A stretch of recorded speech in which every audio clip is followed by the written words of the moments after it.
السلام عليكم ورحمة الله وبركاته. إن الحمد لله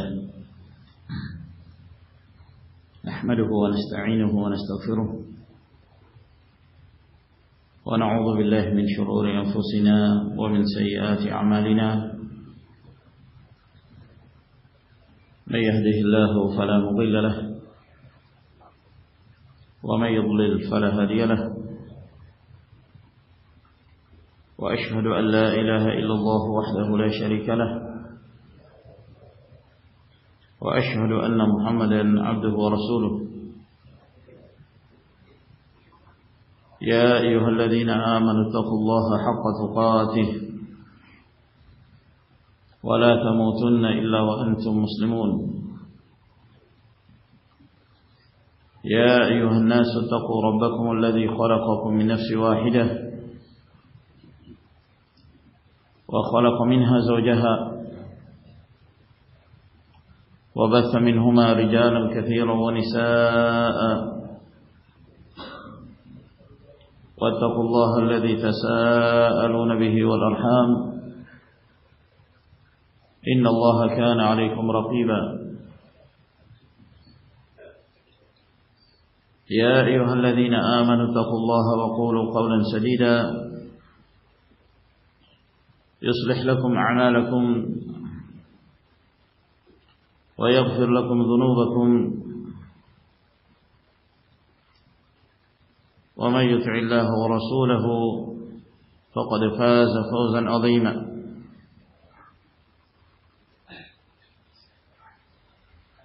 أما بعد فإن خير الكلام كلام الله عز وجل وخير الهدي هدي محمد صلى الله عليه وعلى آله وصحبه وسلم.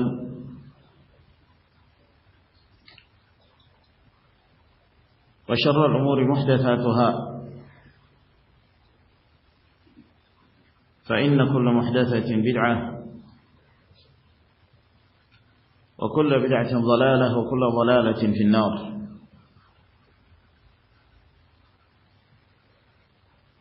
Ma'asyiral muslimin, a'azzanallahu wa iyyakum. Alhamdulillah, pada sore hari ini kita telah berada pada hari yang ke-26 dari bulan Ramadan. Dan malam hari ini insyaallah taala kita akan masuki malam yang ke-27. Termasuk di antara malam-malam ganjil yang dianjurkan oleh Rasulullah sallallahu alaihi wasallam untuk meraih Lailatul Qadar dalam keadaan seorang hamba sedang melakukan ibadah pada malam yang mulia tersebut. Sungguh merugi seorang hamba yang melewati malam yang mulia itu, malam yang lebih baik dari 1000 bulan, namun dia melaluinya tanpa melakukan pendekatan diri kepada Allah Subhanahu wa taala. Ini adalah merupakan kerugian yang besar. Oleh karenanya Rasulullah sallallahu alaihi wasallam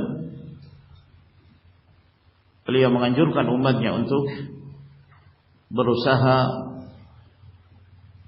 meraih kemuliaan pada malam Lailatul Qadar. Rasulullah alaihi salatu wassalam mengatakan faltamisuha fil ashril awakhir fil awtar minha. Carilah Lailatul Qadar itu pada 10 malam terakhir, yaitu pada malam-malam ganjil dari 10 malam terakhir tersebut. Semoga Allah Azza wa Jalla senantiasa memberi taufik dan hidayah kepada kita sekalian untuk menjadi hamba-hamba Allah yang senantiasa mendekatkan diri kepadanya, terkhusus pada malam Lailatul Qadar. Ma'asyiral ikhwah rahimakumullah, kita memasuki faedah yang ke-19 dari 71 kaidah yang disebutkan oleh Syekh Al-Allamah As-Sa'di rahimahullah taala dalam kitabnya Al-Qawaid Al-Hisan li Tafsir Al-Quran. Berkata Al-Allamah As-Sa'di rahimahullah, Al-Qaidah At-Tasi'ah Asyarah, kaidah yang ke-19, Al-Asma'ul Husna fi Khatmil Ayat. Nama-nama Allah Al-Husna yang dikenal dengan Al-Asma' Al-Husna yang terdapat di akhir dari ayat-ayat Allah Subhanahu wa taala. Sebagaimana yang kita ketahui bahwa Allah Azza wa Jalla memiliki nama dan memiliki sifat. Nama-nama Allah Tabaraka wa Ta'ala adalah nama-nama yang sempurna. Tidak ada kekurangan sama sekali, ditinjau dari sisi manapun.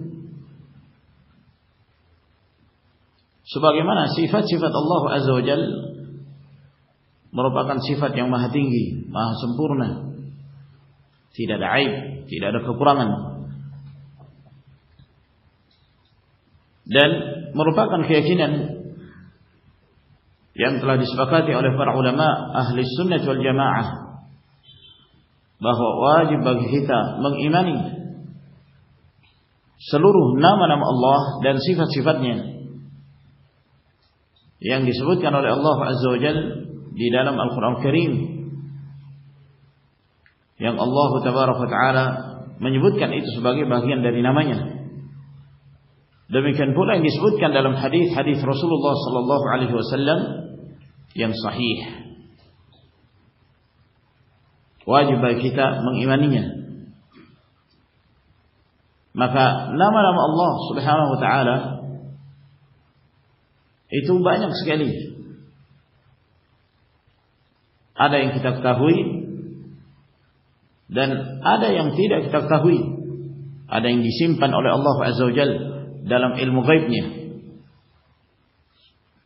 Dalam hadis Abdullah bin Mas'ud radhiyallahu ta'ala anhu yang diriwayatkan oleh Imam Ahmad dan yang lainnya, ketika Rasulullah sallallahu alaihi wasallam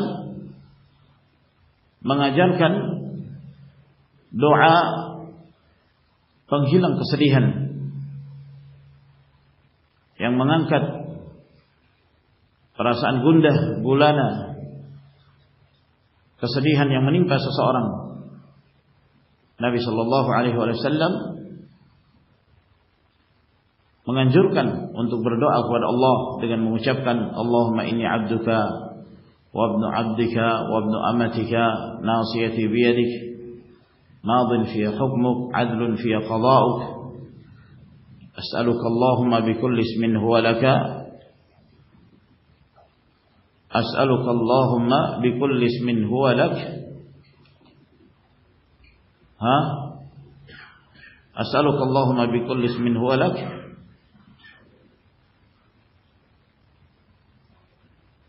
سميت به نفسك أو أنزلته في كتابك أو علمته أحدا من خلقك أو استأثرت به في علم الغيب عندك أن تجعل القرآن ربيع قلبي ونور صدري وذهاب همي وغمي. Yang menjadi syahid dari doa yang disebutkan oleh Nabi sallallahu alaihi wasallam ini, Rasulullah mengatakan as'alukallahumma bikulli ismin huwa laka. Aku memohon kepadamu ya Allah dengan setiap nama yang Engkau miliki. Samaita bihi nafsak, yang Engkau beri nama untuk dirimu sendiri, Au anzaltahu fi kitabik, atau yang engkau turunkan melalui kitabmu. Au 'allamtahu ahadan min khalqik, atau yang engkau ajarkan nama itu kepada seseorang dari makhlukmu. Aw ista'tharta bihi fi 'ilmil ghaibi 'indak, atau yang engkau simpan di dalam ilmu ghaib. Nah, di dalam ilmu ghaib ini kita tidak mengetahui, hanya Allah Azza wa Jalla yang mengetahui apa yang tersimpan dalam ilmu ghaibnya. Sehingga nama-nama Allah Tabaraka wa Ta'ala ada yang kita ketahui, ada yang tidak kita ketahui. Di antara nama-nama Allah Subhanahu wa Ta'ala yang diketahui oleh hamba-hambanya, yang disebut Al-Asma'ul Husna, yang berjumlah 99. Dalam riwayat Al-Imam Al-Bukhari dan Al-Imam Muslim dari hadis Abu Hurairah, Nabi sallallahu alaihi wasallam mengatakan, "Inna lillahi 99 isman, mi'atan illa wahidan, man ahsaha dakhala al-jannah." Sesungguhnya Allah Azza wa Jalla memiliki 99 nama, 100 kurang 1. Barang siapa yang mengihsa, barang siapa yang mengihsa, kata para ulama, yang dimaksud mengihsa adalah dia mengetahui nama-nama tersebut dan memahami maknanya, lalu dia beribadah kepada Allah Subhanahu wa Ta'ala berdasarkan kandungan yang terdapat di dalam Al-Asma' Al-Husna tersebut. Barang siapa yang melakukannya maka dia mendapatkan jaminan sebagai ahlul jannah.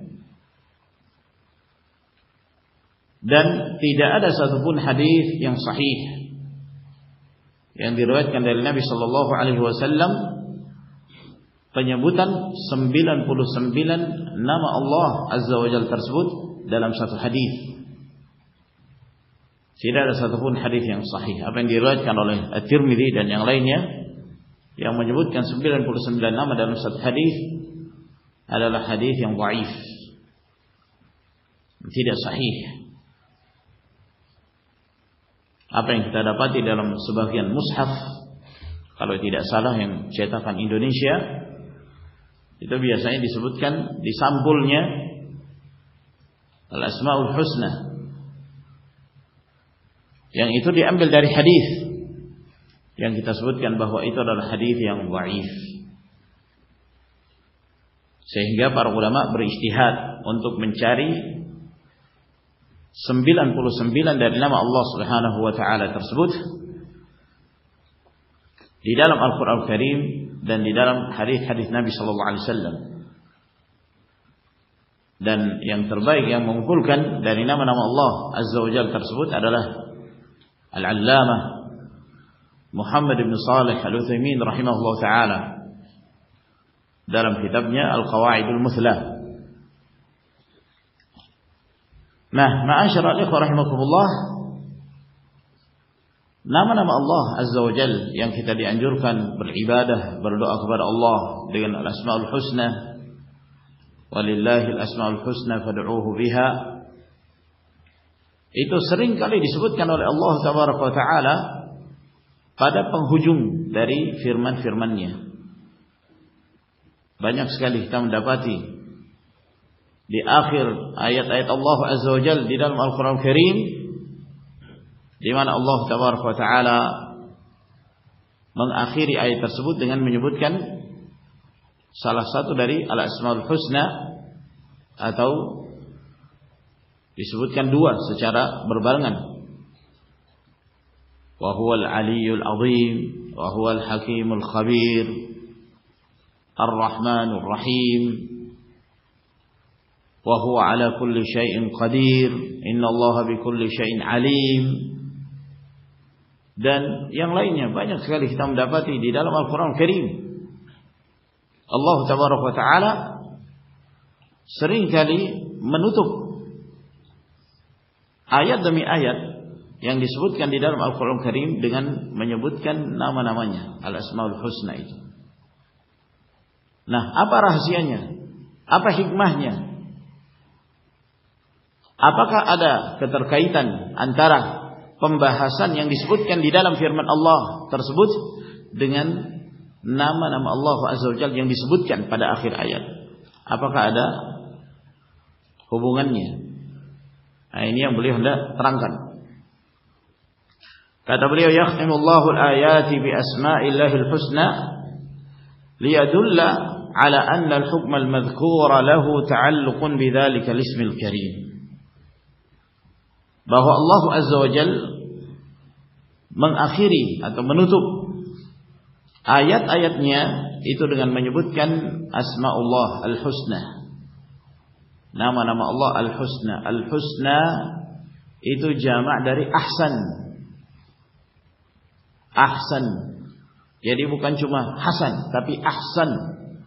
Nama-nama Allah yang paling baik, yang paling sempurna. Sehingga nama Allah disebut al-asma'u al-husna. Untuk menunjukkan bahwa hukum yang disebutkan di dalam ayat tersebut memiliki kaitan dengan nama Allah yang mulia. Jadi pasti ada korelasi antara nama-nama Allah yang disebutkan pada akhir ayat dengan pembahasan yang disebutkan di dalam ayat tersebut. Mesti ada kaitannya. Bagi seorang yang perhatikan, kata beliau, wa hadhihi al-qa'idatu latifatun nafi'ah.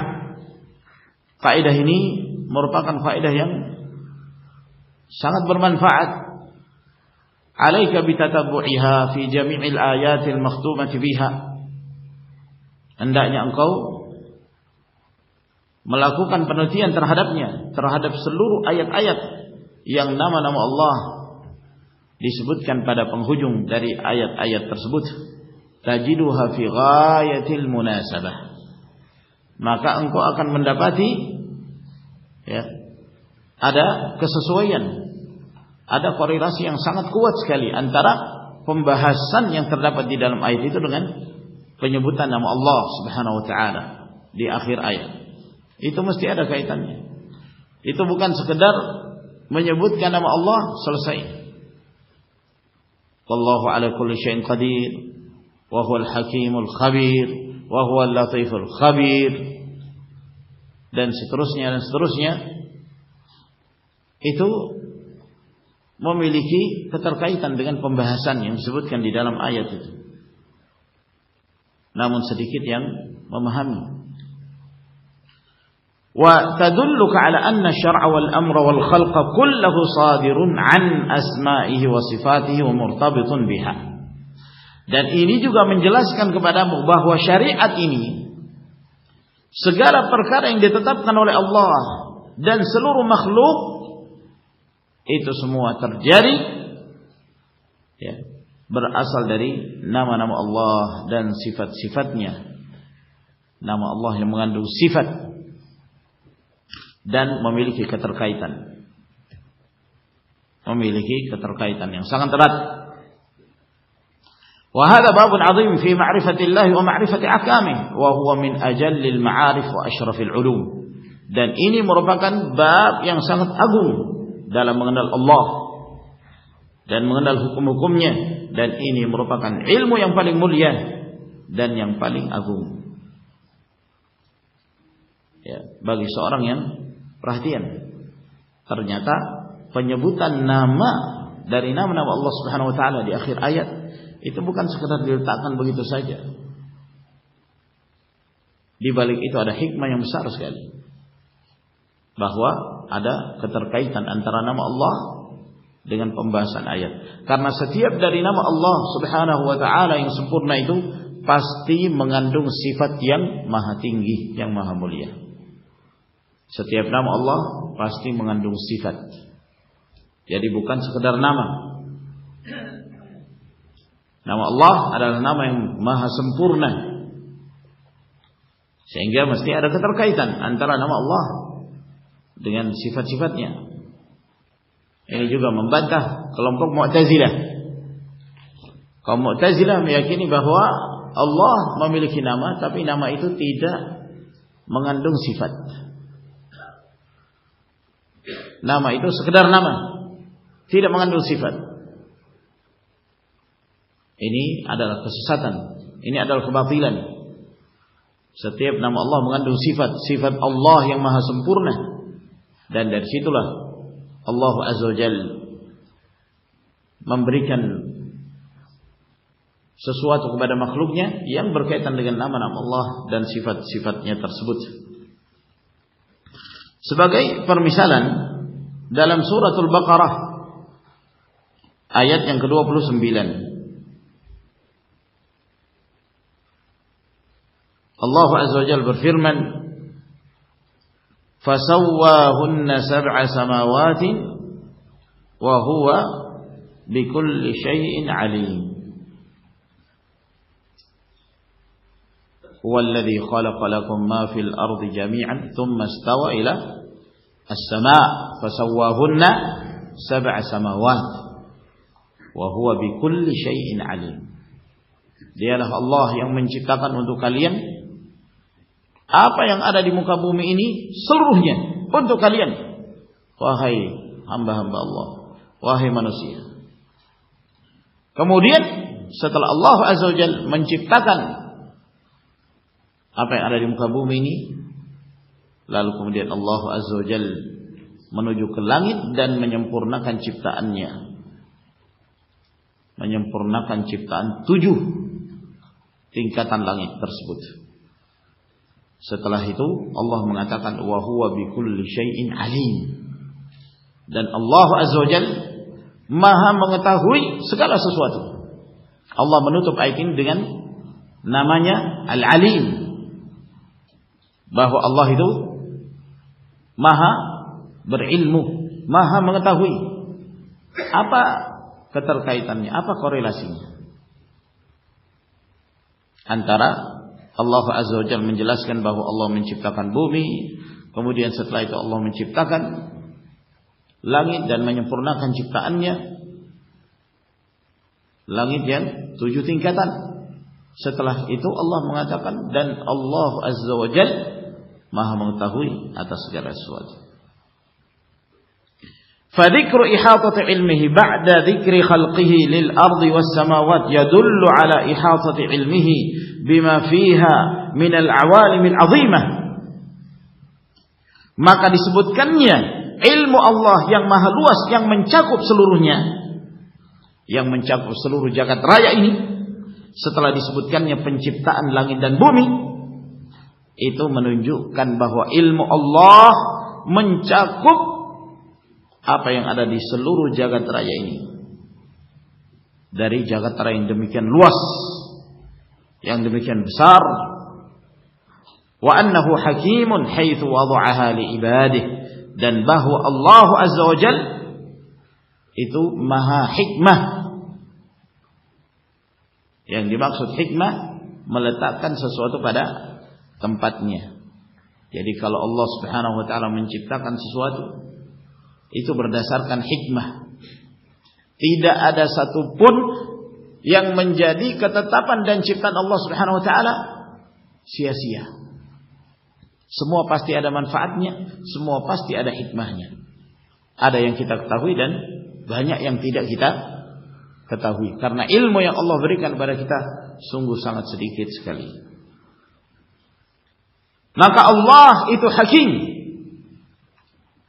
meletakkan segala ciptaan-ciptaannya pada tempatnya, menetapkan segala ciptaan-ciptaannya berdasarkan hikmah, haitsu wada'aha al-ibadih, di mana Allah Azza wa Jalla telah meletakkan penciptaan langit dan bumi itu untuk hamba-hambanya. Wa ahkama sun'aha fi ahsani khalqin wa akmali nizam, dan Allah Azza wa Jalla teliti dalam menciptakannya, yang merupakan ciptaan terbaik dan pengaturan yang paling sempurna.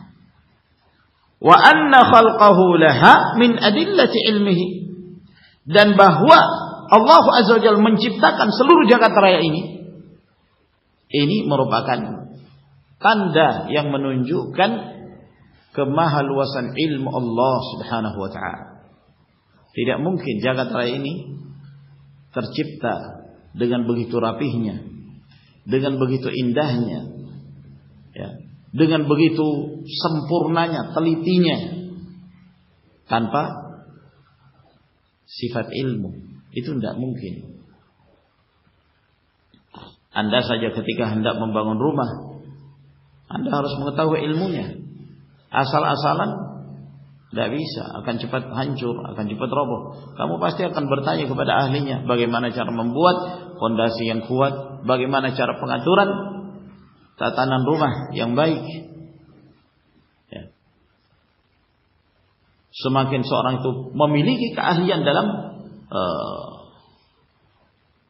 membuat, ya, ruang di dalam rumah, dari sisi kenyamanannya, dari sisi bentuknya, eksteriornya, interiornya, maka semakin menambahkan keindahannya. Itu rumah yang kecilnya, rumah yang kecil. Bagaimana dengan langit dan bumi? Allah Azza wa Jalla menciptakan langit tanpa tiang. Tiangnya di mana ya? Cari tiang. Di mana? Tidak ada. Ya. Melayang-layang. Bagaimana Allah Azza wa Jalla menciptakan bumi ini? Ya. Bumi bulat ya?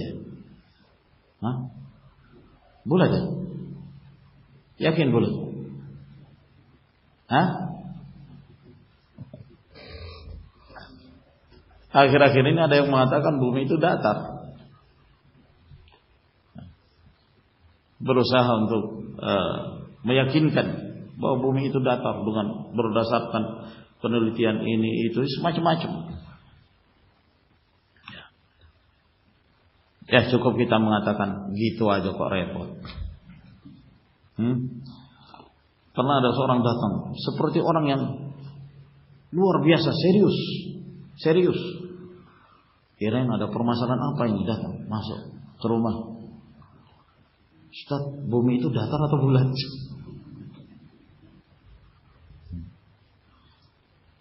Saya mengatakan kalau datar atau bulat itu menambah keimanan enggak? Nambah keimanan enggak?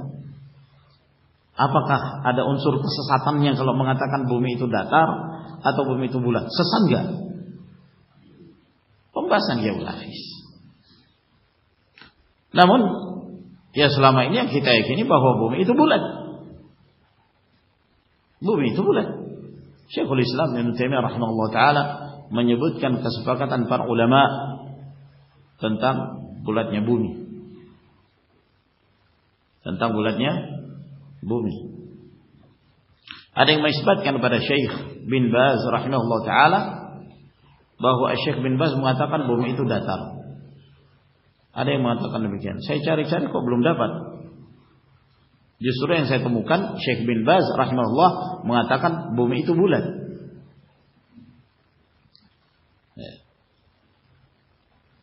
Yang diingkari oleh para ulama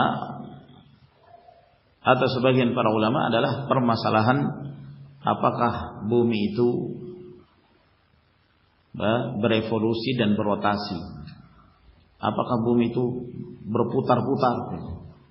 Nah. Ya. Sebagian para ulama mengatakan bahwa bumi itu tidak melakukan pergerakan. Bumi itu yang menetap. Yang bergerak adalah matahari.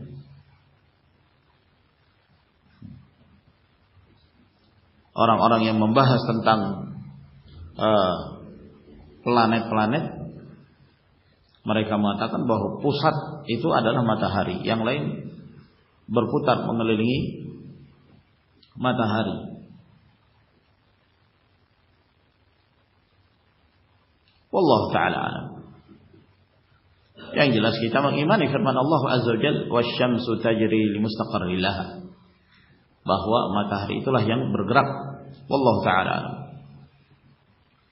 Walhasil, ma'asyiral rahimakumullah, kita kembali kepada apa yang disebutkan bahwa Allah Azza wa Jalla menciptakan bumi yang demikian sempurna. Bumi itu bulat, bumi itu terbentang. Ya. Saking luasnya bumi itu sehingga bulatnya tidak terlihat. Bulatnya tidak terlihat. Ibaratnya seperti bola yang sangat besar, iya kan? Lalu kemudian di situ berjalan seekor semut. Semut menyangka bahwa ini datar-datar saja, berjalan sana kemari. Tapi pada hakikatnya itu bulat. Syekhul Islam Ibnu Taimiyah rahimahullah taala berdalil dengan firman Allah azza wa jalla, "Wa kullun fi falakin yasbahun." Dan setiap pergerakan itu di falak, di mana mereka berputar. Kata beliau, tidak disebut sesuatu itu falak kecuali apabila ia berbentuk bulat. Nah, kata beliau rahimahullah taala, penciptaan langit dan bumi beserta isinya, ya. Lalu kemudian kita melihat peredaran matahari dengan demikian teraturnya, ya. Kapan dia terbit, kapan dia terbenam, itu kita sudah bisa menentukan waktunya. Tidak pernah dia terlambat, kecuali dengan izin Allah Subhanahu Wa Taala. Di akhir-akhir zaman yang menjadi tanda-tanda hari kiamat, pada saat munculnya Dajjal, akan ada satu masa di mana pergerakan matahari itu lambat. Satu hari itu perhitungannya, ya, kalau berdasarkan hari kita setahun. Di masa Dajjal ada satu hari pergerakannya setahun.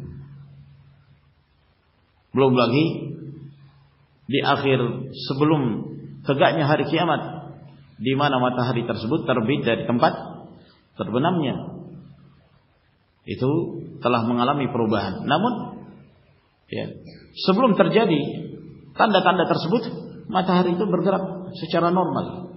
Tidak pernah dia terlambat. Lambat bangun misalnya, akhirnya dia lambat terbitnya. Malas-malasan, akhirnya lambat dia terbenamnya. Maunya nongkrong di atas, di pertengahan langit agak lama dikit. Dah, dia berputar. Ya. Sampai-sampai kita sudah bisa menetapkan ini waktu berbuka puasa itu jam sekian. Ya. Kenapa? Karena kita bisa menetapkan bahwa pada jam tersebut, pada detik itu matahari terbenam. Itu sudah diketahui secara hukum alam. Ya, demikian teraturnya. Demikian teraturnya. Serajin-rajinnya pegawai, karyawan, kadang-kadang pasti dia melanggar. Kadang-kadang dia lambat datang ke perusahaan. Kadang-kadang ada saja yang kurang. Namun lihat bagaimana Allah Subhanahu wa taala menciptakan ini semua.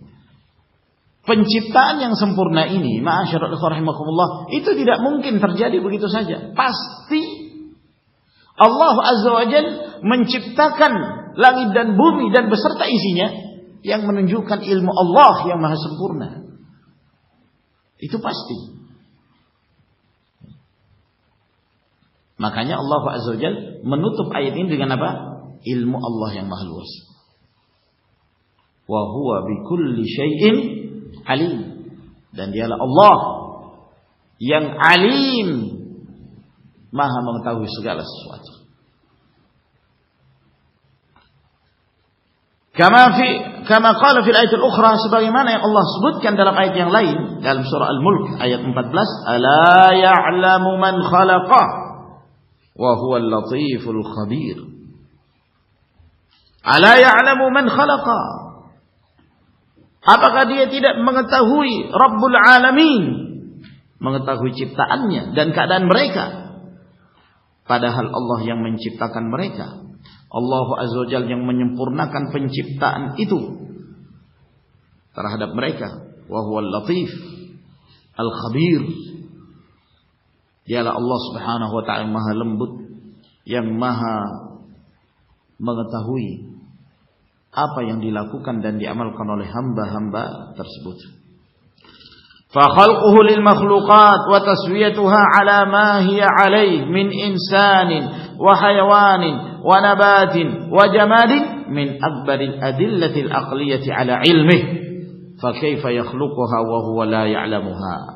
Maka ketika Allah Subhanahu wa taala menciptakan seluruh makhluk dan menyempurnakan ciptaannya sebagaimana yang telah ditetapkan oleh Allah, apakah itu penciptaan manusia, hewan, tumbuh-tumbuhan, benda-benda mati, ini semua merupakan bukti terbesar secara akal yang menunjukkan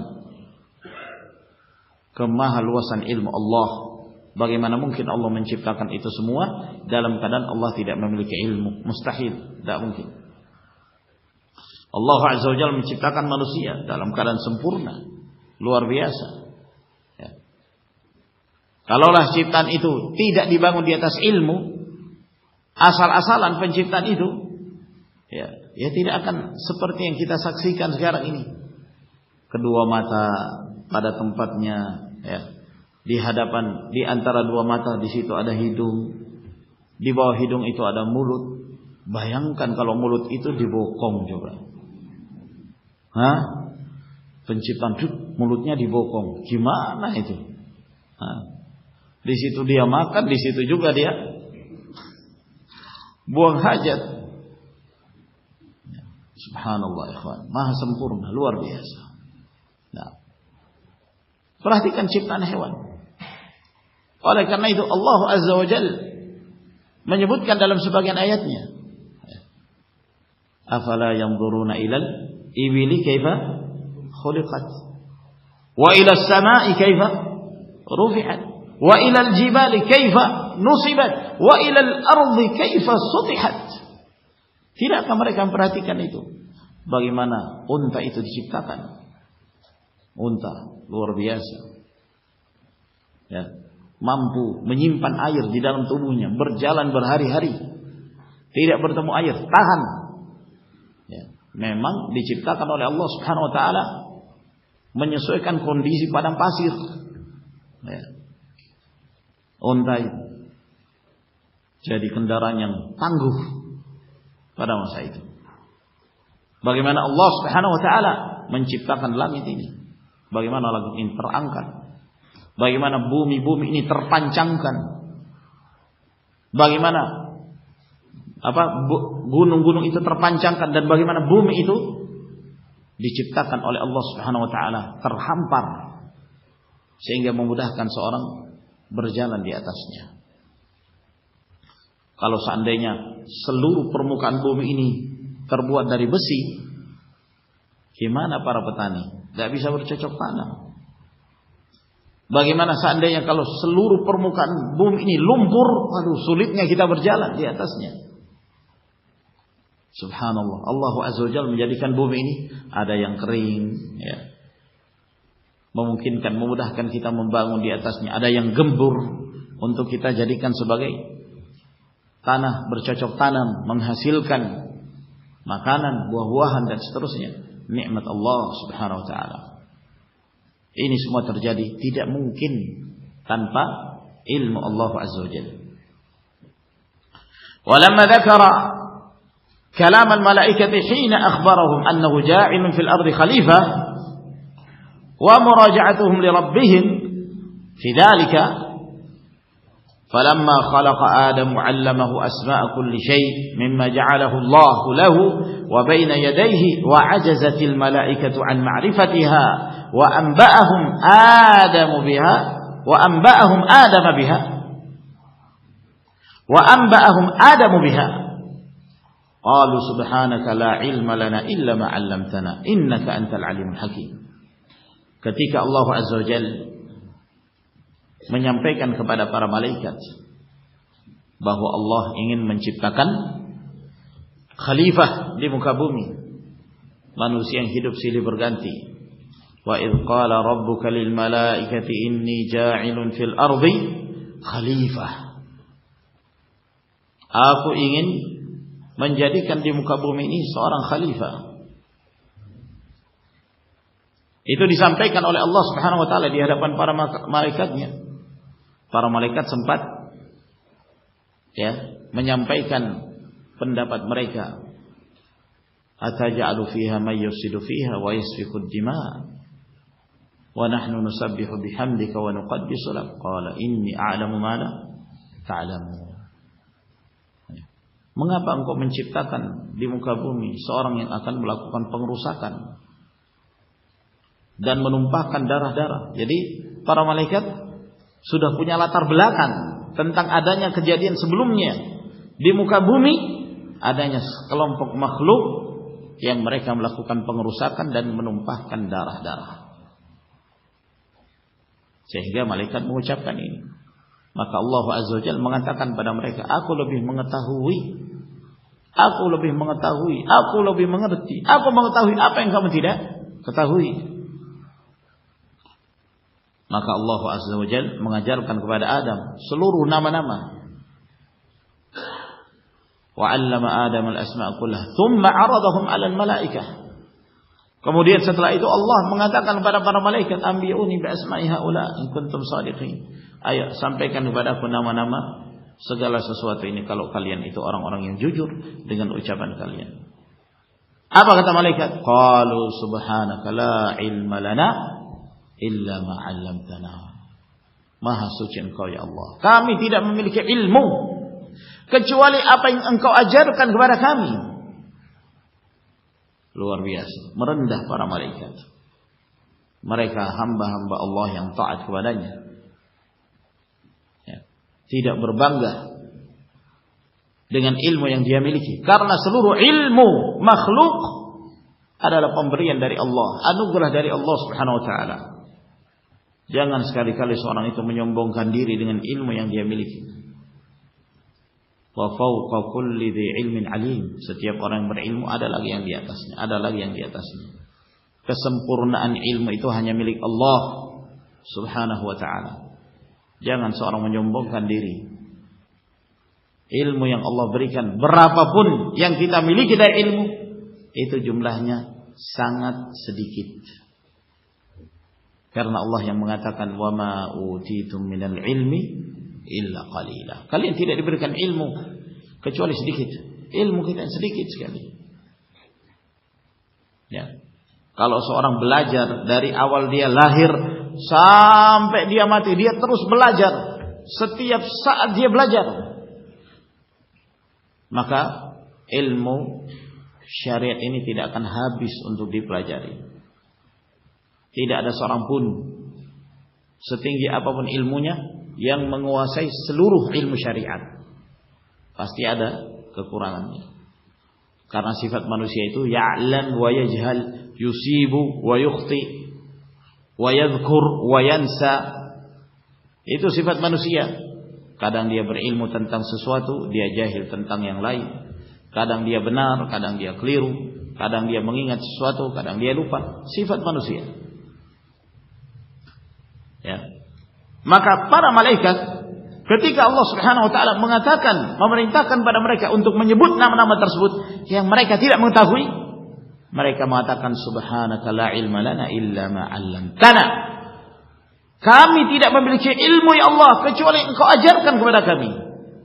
Setelah itu malaikat menutup dengan menyebut nama Allah Subhanahu wa taala, innaka antal alimul hakim. Al-alim dan al-hakim. Apa keterkaitan peristiwa malaikat ini yang berkaitan dengan penciptaan Adam alaihissalam dengan dua nama ini?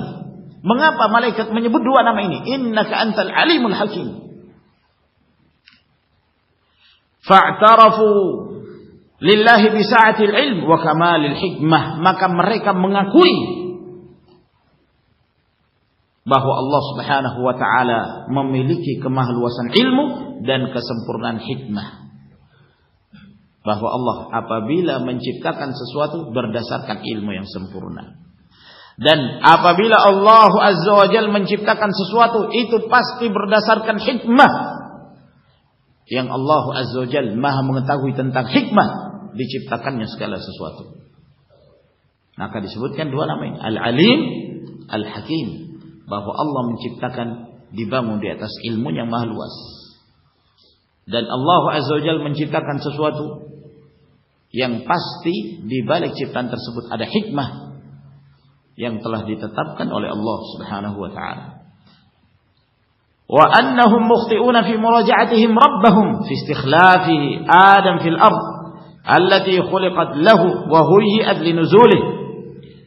Dan bahwa para malaikat itu telah keliru ketika mereka menyampaikan sanggahan mereka kepada Allah tentang permasalahan akan dijadikannya khalifah di muka bumi, yaitu Adam, yang mana bumi itu diciptakan untuk manusia dan telah dipersiapkan untuk turunnya Adam alaihissalam ke bumi.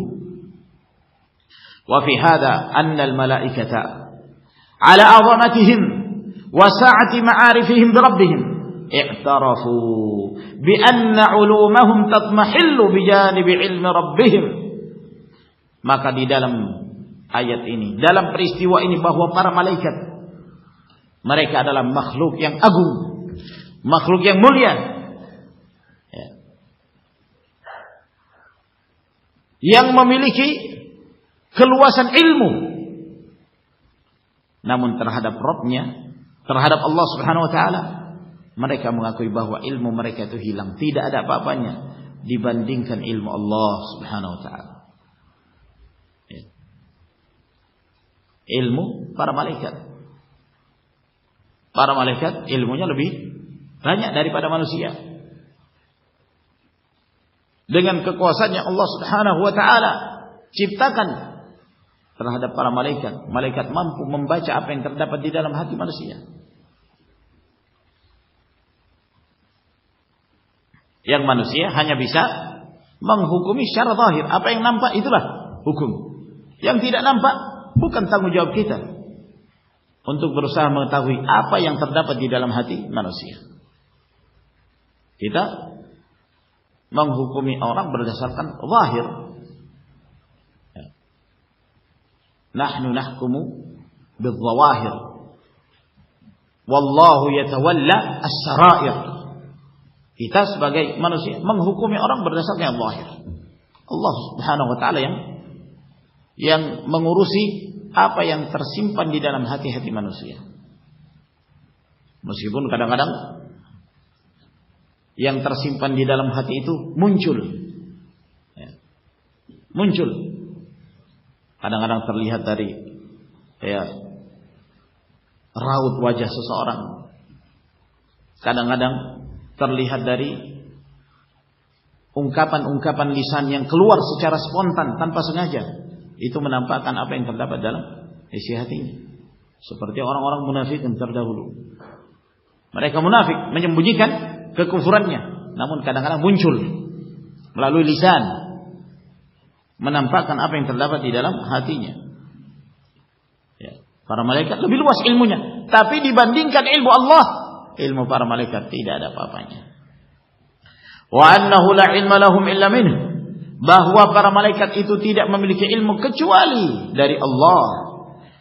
Fa khatama hadhihi atau fa khatmu hadhihi al-ayat bihadain al-ismain al-karimain ad-dallain ala ilmi Allah bi Adam wa ma khalaqa lahu wa ma khuliqa lahu wa ma khuliqa alayhi wa tamam hikmatihi fi khalqihi wa ma yatarattabu ala dhalika min al-masalih al-mutanawwi'ah min ahsanil munasabat. Maka diakhirkan pada ayat-ayat ini dengan menyebutkan dua nama Allah yang mulia, innaka antal alimul hakim, untuk menunjukkan ilmu Allah yang maha luas, bahwa Allah mengetahui tentang Adam,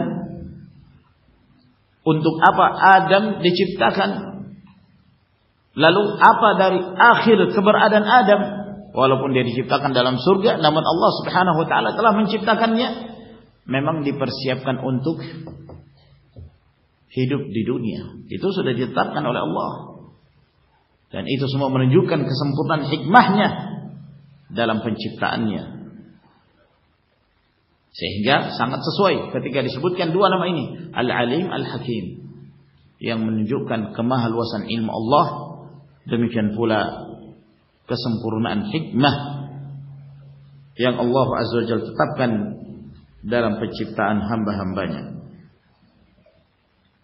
Permisalan yang lain dalam suratul Baqarah ayat 37, Allah tabaraka wa taala berfirman, "Fatalaqqa Adamu min rabbih kalimatin fataba alaihi innahu huwat tawwabur rahim. Maka Adam alaihi salam menerima dari Rabbnya kalimat-kalimat yang dengannya beliau mengucapkan sebagai bentuk taubatnya kepada Allah Subhanahu wa taala. Kalimat apa itu? Rabbana zalamna anfusana wa illam taghfir lana wa tarhamna lanakunanna minal khasirin. Nabiullah Adam alaihissalam menerima dari Allah Subhanahu wa taala. Dengannya beliau berdoa kepada Allah, wahai Rabb kami telah menzalimi diri kami. Apabila Engkau tidak mengampuni kami ya Allah, niscaya kami termasuk di antara hamba-hamba yang merugi. Lalu diakhiri dengan dua nama Allah, innahu huwat tawwabur rahim. Dialah Allah Subhanahu wa taala At-Tawwab Ar-Rahim. Wa khatamahu katsiran minal ayati bihadaini al-ismain At-Tawwabur Rahim. Dan Allah banyak sekali menyebutkan dalam sekian banyak ayatnya, Allah mengakhiri ayat tersebut dengan menyebutkan dua nama yang mulia ini. Innallaha huwat tawwabur rahim. Dalam banyak ayat dari firman-Nya. Ba'da dzikri ma yad'u bihi al-'abdu ila at-ta'arrud min rahmatihi wa maghfiratihi wa taufiqihi wa hilmihi. Setelah menyebutkan apa yang Allah Azza wa Jalla mengajak hambanya, atau apa yang disebut oleh seorang hamba dalam berdoa kepada Allah Subhanahu wa taala, di mana dia mengharapkan rahmat dan ampunan dari Allah, taufik dan kelembutan Allah. Famunasabatuhu jalilatun likulli ahadin. Sehingga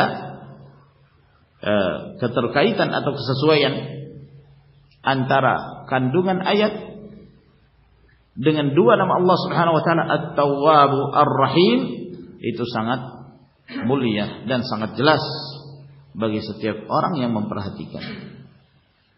Wa annahu lamma kana huwa At-Tawwabur Rahim aqbala bi qulubi ta'ibina ilayhi wa waffaqahum lil akhdh bil asbab allati turji'uhum ila al-fitrati as-salimah allati ya'rifuna biha ni'mata rabbihim fayuqaddirunaha wa yashkurunaha wa yastajibuna lima yad'uuhum biha ilaihi subhanahu. Maka ketika di antara nama-nama Allah Subhanahu wa taala At-Tawwab Ar-Rahim, At-Tawwab Ar-Rahim, maka Allah Azza wa Jalla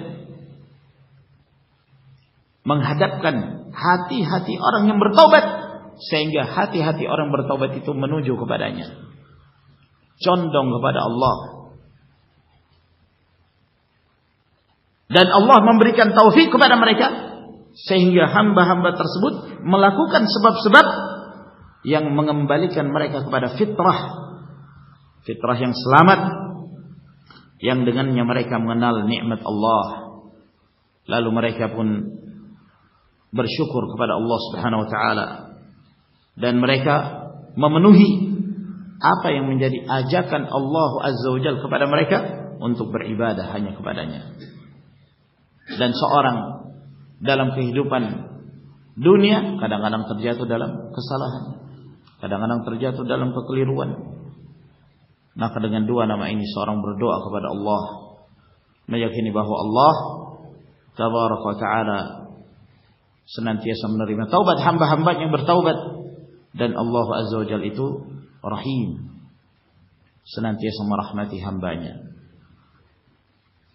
Ini ma'asyiral ikhwah rahimakumullah yang kita jelaskan pada pertemuan kita di sore hari ini. Dan di sini pada poin ini, kaidah yang ke-19, beliau banyak sekali menyebutkan permisalan-permisalan dan menyebutkan korelasi antara dua nama Allah atau nama Allah Subhanahu wa taala yang disebutkan di akhir ayat dengan kandungan yang terdapat di dalam ayat tersebut. Semoga apa yang kita pelajari memberi manfaat kepada kita sekalian. Insyaallah taala kita lanjutkan pada pertemuan yang berikutnya. Wa akhiru da'wana alhamdulillahi rabbil alamin. Wassalamualaikum warahmatullahi wabarakatuh.